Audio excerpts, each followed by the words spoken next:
저는 얼마 전 다시 화려한 싱글로 돌아가는 중인 30대 여자입니다. 이혼을 하는 건 맞지만 이혼녀라는 소리가 너무나도 어색하기만 하네요. 결혼 생활을 하는 여자분들은 대부분 공감하시겠지만 시댁 식구들과의 크고 작은 갈등이 스트레스 중 하나잖아요. 시부모님 용돈 문제부터 시작해서 1년에 2번 있는 명절이나 제사 문제까지 아마 시댁 문제가 없었으면 남편과 싸울 일도 거의 없었을 거예요. 제가 다른 분들의 사연을 들어봐도 전국의 각자 집집마다 제각각의 시댁 문제들이 며느리들 골치를 아프게 하고 있더라고요.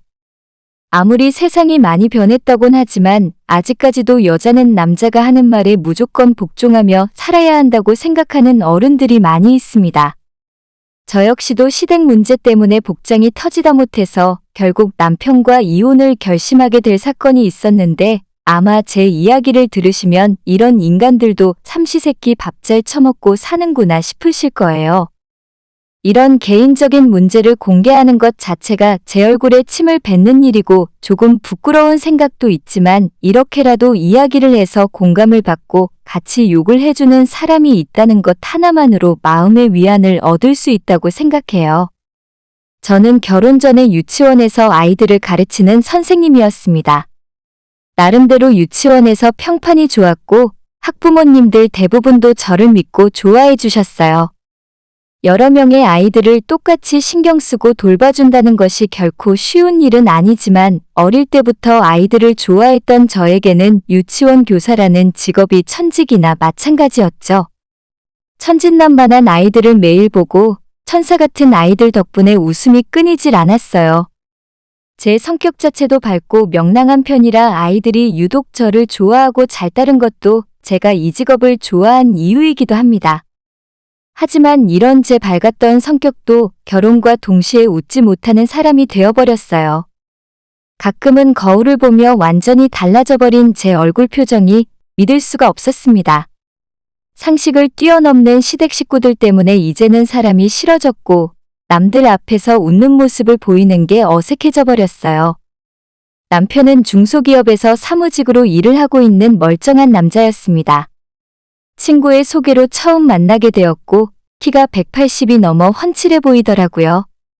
덩치에 비해 부끄러워하는 모습이 귀엽게 느껴졌는데 대화를 나눌수록 허세 없이 솔직 담백한 매력이 있었습니다.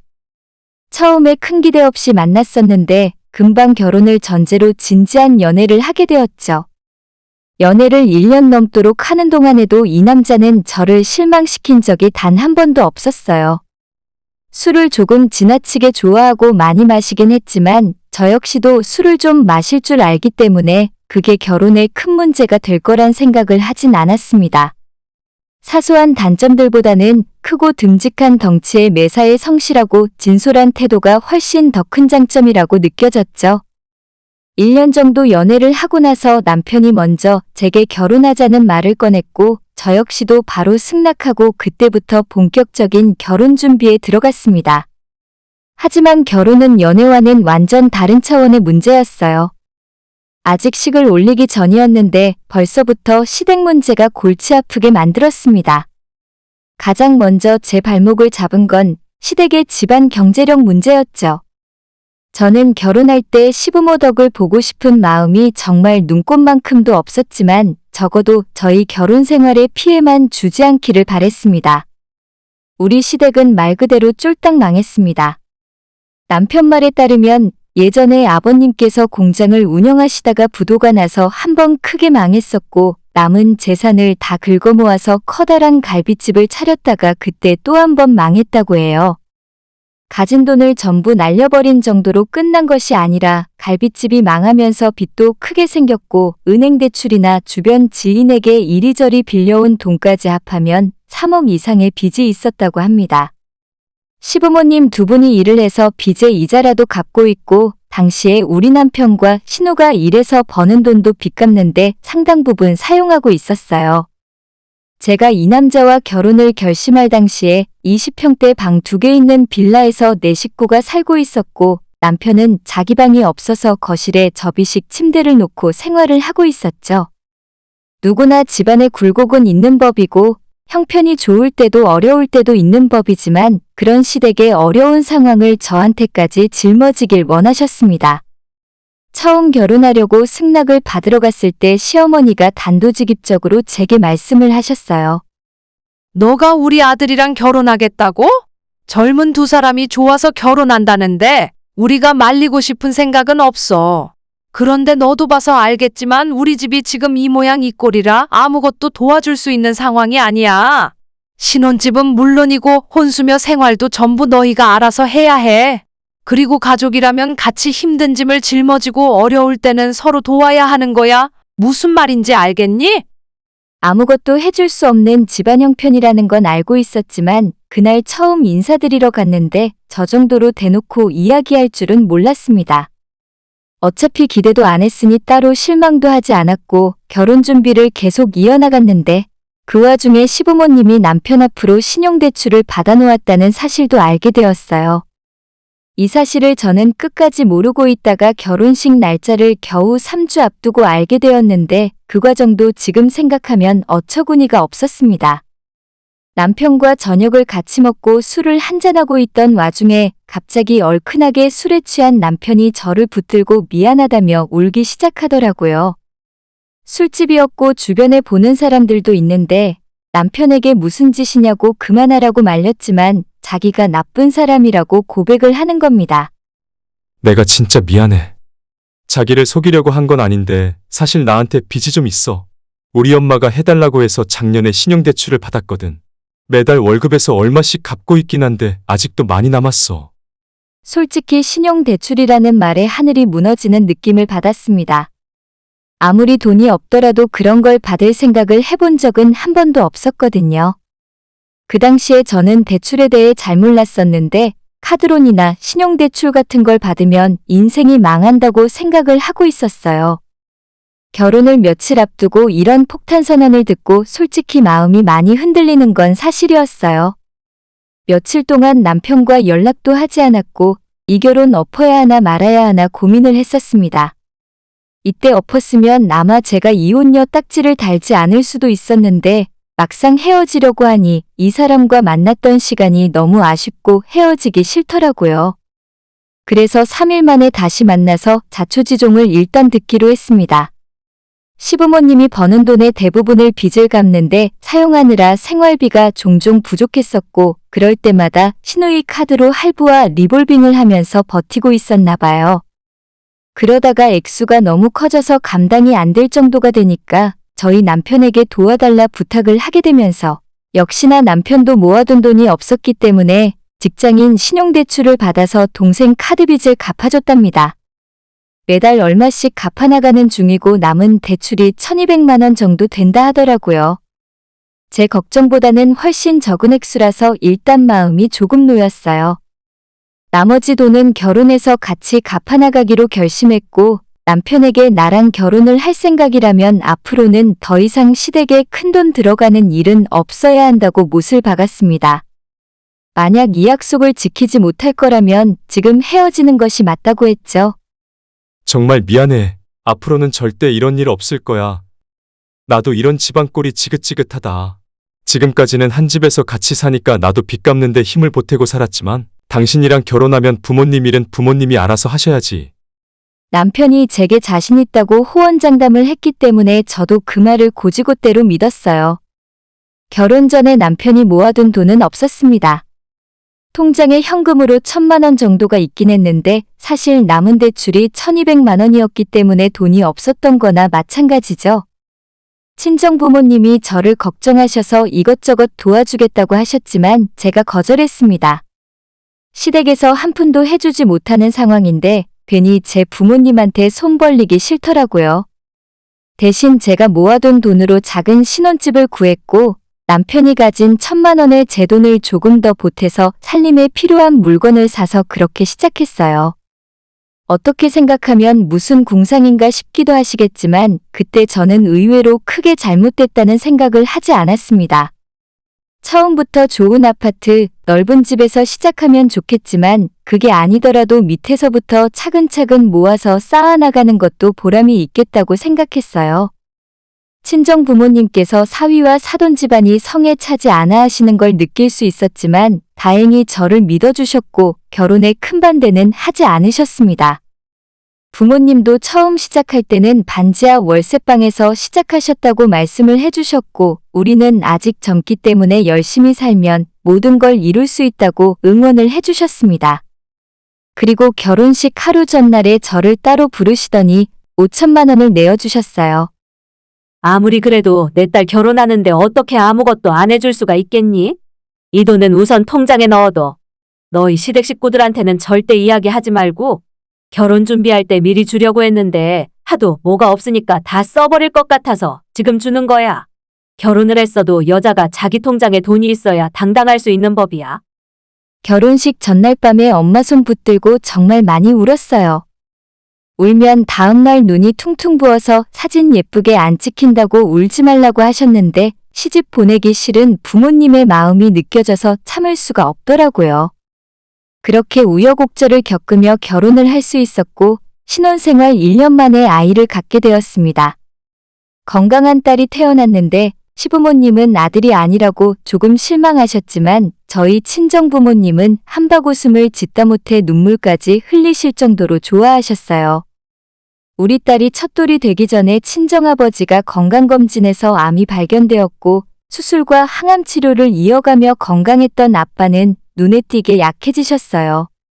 손녀딸 대학 갈 때까지 뒷바라지 해줘야 한다고 자기는 무조건 완치할 거라고 말씀을 하셨지만 결국 암이 처음 발견되고 2년 만에 세상을 떠나고 말았습니다. 마지막으로 병원에서 마음의 준비를 하라는 소리를 들었을 때 정말 견디기 힘들었어요. 돌아가시기 석 달 전부터 건강이 급격하게 악화되셨기 때문에 다들 이별을 준비하고 있었지만 막상 부모님이 떠나는 슬픔을 견뎌내기가 너무 어렵더라고요. 아빠가 돌아가시고 장례식장에서 얼마나 울었는지 몰라요. 엄마는 쓰러져서 일어나지도 못할 정도였고 남편이 이리저리 뛰어다니며 상주 노릇을 해주었습니다.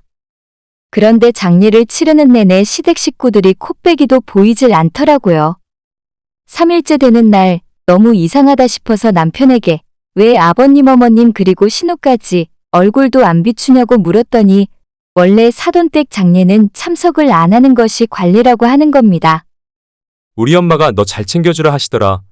원래 옛날 어른들은 사돈댁 장례식은 안 가시는 건가 봐. 좀 이상하다는 생각이 자꾸 들었지만 그냥 그런가 보다 하고 넘어갔어요. 남편에게 끝까지 따져서 뭐 할 것이며 시댁 식구들에게 서운한 마음은 들었지만 자기들이 안 오겠다는데 억지로 목줄 채워서 끌고 올 수도 없는 노릇이잖아요. 나중에 아빠 장례식 다 끝나고 시부모님을 만났을 때 어머님이 장례 잘 치르고 보내드렸냐고 물으시면서 이렇게 한마디를 던지셨습니다.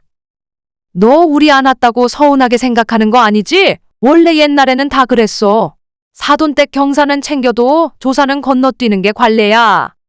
제 생각으로는 오히려 반대가 되어야 하는 게 아닌가 싶었지만 어머님 생각이 그렇다니 거기에 대고 뭐라고 하겠습니까? 그냥 앞으로 나도 시댁에서 누가 돌아가셨다고 하면 남편이나 보내고 말아야겠다 생각하고 참았습니다. 겉으로는 아무 말 안 했지만 사실 시부모에 대한 원한은 제 속에 계속 쌓이더라고요.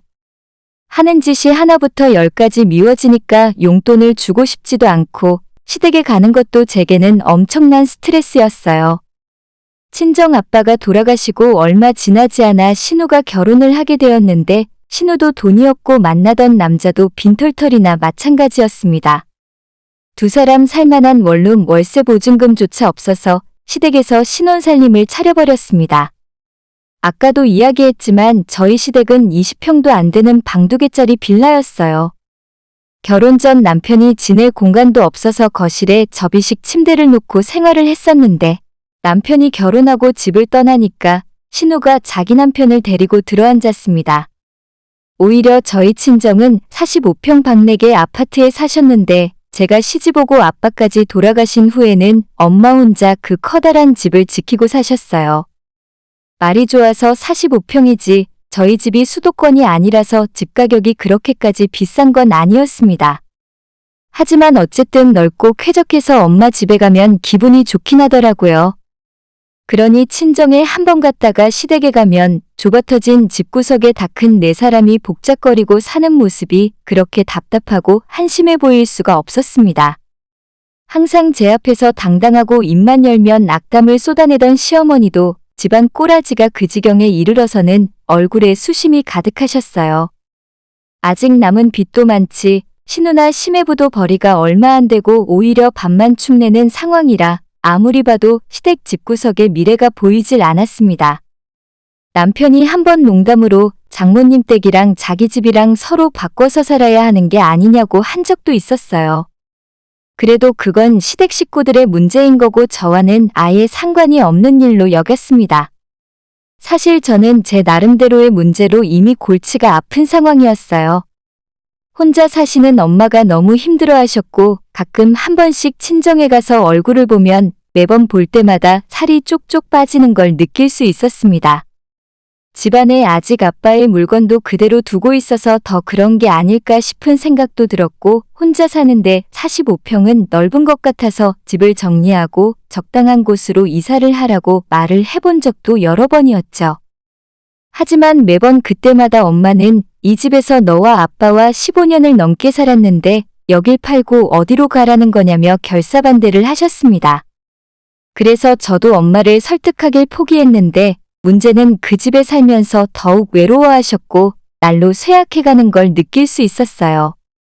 지금 생각하면 그게 원인인 건지는 확신이 없지만 엄마 역시도 아빠가 돌아가시고 3년 만에 암 판정을 받으셨고 아빠보다도 훨씬 빠르게 투병 생활 1년도 못 버티고 돌아가시고 말았습니다.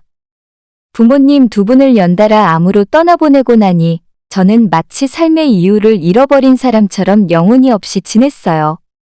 항상 제 편이 되어주던 부모님이 모두 사라졌고 저 역시도 부모님 뒤를 따라가고 싶은 생각을 매일 했었던 것 같아요. 하지만 저는 한 아이의 엄마였고 가족을 위해서라도 빠르게 정신을 차려야만 했습니다. 엄마까지 돌아가셨고 자식도 저 하나뿐이었기 때문에 모든 재산이 자동으로 제게 상속되었어요. 엄마가 타던 낡은 차는 처분해버렸고 사시던 집을 제외하면 예금으로 8천만 원 정도가 엄마의 전 재산이었죠. 돈은 건드리고 싶지 않아서 현금은 그냥 남편에게 말도 안 하고 3년짜리 정기예금 통장에 묶어버렸고 집은 어떻게 할까 고민하다가 저희가 그때까지도 전세를 살고 있었기 때문에 엄마 집에 들어가서 살기로 마음을 먹었습니다. 세 식구 살기에 45평은 넓은 게 아닌가 싶기도 했고 조금 오래된 아파트라서 어느 정도 리모델링은 필요했지만 구축 아파트는 나름대로의 장점이 있었어요. 초등학교가 매우 가깝고 걸어서 공원이나 마트 등 웬만한 편의시설은 다 갈 수가 있는 곳이었죠. 남편에게 엄마 집으로 이사를 가자고 말을 했더니 눈에 띌 정도로 너무 좋아하더라고요.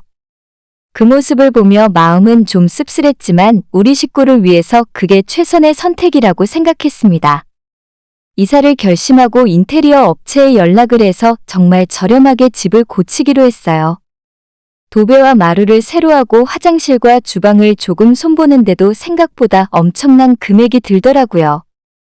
인테리어 계약까지 하고 전세 집주인에게 집을 빼고 싶다고 통보까지 하고 났더니 진짜 우리 식구가 이사 가는 것이 실감이 났습니다. 그런데 한참 이사 준비를 하고 있던 중에 시어머니가 저희 집으로 찾아오셨어요. 손에 뭐가 들려있길래 뭔가 싶었는데 제 거라면서 주시더라고요. 이거 보약인데 여자한테 좋다고 하니까 너가 먹어라. 제가 이 집안에 시집 온 지가 몇 년인데 저 먹으라고 뭔가 챙겨주는 건 처음이었죠. 대체 무슨 꿍꿍이가 있길래 나한테 보약까지 지어서 직접 가져왔을까 싶어서 속편하게 어머님이 건네는 한약상자를 받아들지도 못했습니다. 커피를 타서 어머님과 마주 앉아서 오늘 진짜 무슨 일로 여기까지 오셨냐 물었는데 잠깐 딴 이야기를 하던 어머님이 금방 속내를 드러내셨어요. 너 사부인 사시던 집으로 이사 간다면서? 그 동네가 조용하고 학교도 가깝고 아무래도 너희가 살기 좋겠지? 얘기 들으니까 그 집에 45평의 방도 4개나 있다면서? 여기까지 들었는데 솔직히 무슨 말을 할지 예상을 할 수 있었지만 설마 하는 마음이었죠. 너 우리 집 알지? 거기에 내 식구 살다 보니 숨이 턱턱 막힌다. 그래서 말인데 혹시 너가 그 집에 들어가게 되면 우리랑 같이 살 생각은 없니? 진짜 얼마나 뻔뻔한 사람이면 이런 말을 직접 할 수 있나 싶었습니다. 저는 어머님에게 말도 안 되는 소리 하지 말라고 했는데 어머님은 전혀 농담이 아니라며 자기 집에 네 사람이 같이 사는 건 도저히 무리니까 자기들을 데리고 가던지 아니면 신혼의 부부라도 데려가라 하는 겁니다. 평생 같이 살자는 소리는 아니야. 돈 모아서 집 구해 나갈 때까지 몇 년만 그 집에서 같이 살자. 어차피 방도 많은데 딱 하나만 내어줘도 살만하잖니? 어머님한테 말도 안 되는 소리니까 그만하시고 가져온 한약을 도로 어머님한테 쥐어주며 가져가라고 등을 떠밀었습니다. 뻔뻔하게 이런 엄청난 요구를 하는 어머님의 태도가 진절머리 나게 만들더라고요. 내가 전생에 대체 무슨 죄를 지었길래 안 그래도 부모님 돌아가시고 마음이 아픈 상황에서 이런 소리까지 들어야 하나 싶었죠. 옆에 있던 남편이 시어머니를 말려주길 바랬는데 이상하게도 자기 엄마 말이 맞다며 어차피 집이 넓어서 세 식구 살기에 적적한데 2명 정도는 데려다 같이 살아도 괜찮지 않겠냐더군요. 당신이 우리 엄마 아빠가 불편하면 동생네 부부라도 데려다 살자. 우리가 형편이 나은 편인데 나머지 가족을 도와줘야지. 저는 지금까지 이 집안 며느리로 살면서 시댁 식구들의 도움을 받아본 적 없거든요. 우리 부모님 2분 돌아가셨을 때 시댁 식구들은 단 한 번 얼굴도 비추지 않았습니다. 남편에게 절대 안 된다 말했지만 이제는 두모자가 쌍으로 저한테 덤비더라고요. 아니, 우리가 뭐 잡아먹기라니? 지금까지 너한테 잘못한 것도 없는데 진짜 너무하네. 같이 살면서 손녀딸도 우리가 봐주면 얼마나 좋아? 맞아, 엄마가 집안일도 해주고 우리 애도 봐주실 거야. 당신도 너무 단점부터 생각하지 말자. 제가 남편과 결혼하고 8년이란 세월이 지났는데 결국 결정적인 순간에는 자기 식구들 편을 드는구나 싶었어요. 일단 어머님을 먼저 돌려보내고 남편과 그날 엄청나게 싸웠어요. 제 입에서 이혼 이야기까지 나올 정도였으니 아주 말다했습니다. 결국 의견을 좁히지 못하고 다음날 아침에 제가 남편과 시댁으로 직접 찾아갔죠. 너가 아침부터 웬일이냐? 결국 같이 살기로 결심한 거야? 잘 생각했다. 일단 들어와서 앉아라. 어머님이 저를 반겼지만 신발도 벗을 생각 없이 현관에 서서 제 입장을 이야기했어요. 어머님 죄송해요. 저는 어머님이나 신우와 같이 살고 싶지 않아요. 차라리 남편이랑 이혼하고 제가 우리 딸만 데리고 이사 갈 거예요. 빈대붙는 시댁 식구들도 진저리가 나고 자기 식구 편만 드는 남편도 꼴도 보기 싫어요. 그 말을 듣고 시모가 너 미쳤냐고 이혼이 그렇게 쉽냐면서 마치 저를 당장에 때리기라도 할 것처럼 달려들어 멱살을 잡길래 저 역시도 있는 힘껏 시모를 밀쳐내고 시댁을 뛰쳐나왔어요. 지금은 저와 제 딸만 인테리어 공사가 끝난 엄마의 집으로 이사를 해서 사는 중입니다. 남편은 시댁 식구들처럼 저와의 이혼을 받아들이지 못하는 상태라서 결국 이혼 소송까지 가게 될 것 같아요. 딸도 처음엔 아빠가 없다며 어색해했지만 이제는 어느 정도 상황을 이해하고 있습니다. 넓고 깨끗해진 집에 우리 두모녀는 만족하는 중이고 여전히 남편과 시댁 식구들은 저보고 생각을 고쳐먹으라며 윽박지르는 중이에요. 정말 저런 인간들에게 절대 지지 않을 거고 우리 엄마가 제게 물려준 모든 것들을 단 하나도 양보하지 않을 생각입니다. 어쩌면 인간들이 저렇게 뻔뻔할 수 있을까 싶어서 소름이 끼칠 정도네요. 이미 저는 변호사까지 선임해서 싸울 준비를 마쳤고 재산은 물론이고 양육비까지 그 어떤 것도 양보해줄 생각이 없어요. 남편은 뒤늦게 시부모가 불쌍하지 않냐며 인정에 호소하고 있는데 아무렴 돌아가신 친정부모님보다 불쌍하겠어요? 헛소리 하지 말고 소송까지 가기 전에 빨리 도장 찍고 끝내자고 이야기했습니다. 제가 다시 저런 인간들이랑 상종할 일은 이번 생엔 없을 것 같네요. 오늘도 시청해주셔서 감사합니다. 행복하시고 좋은 하루 되세요.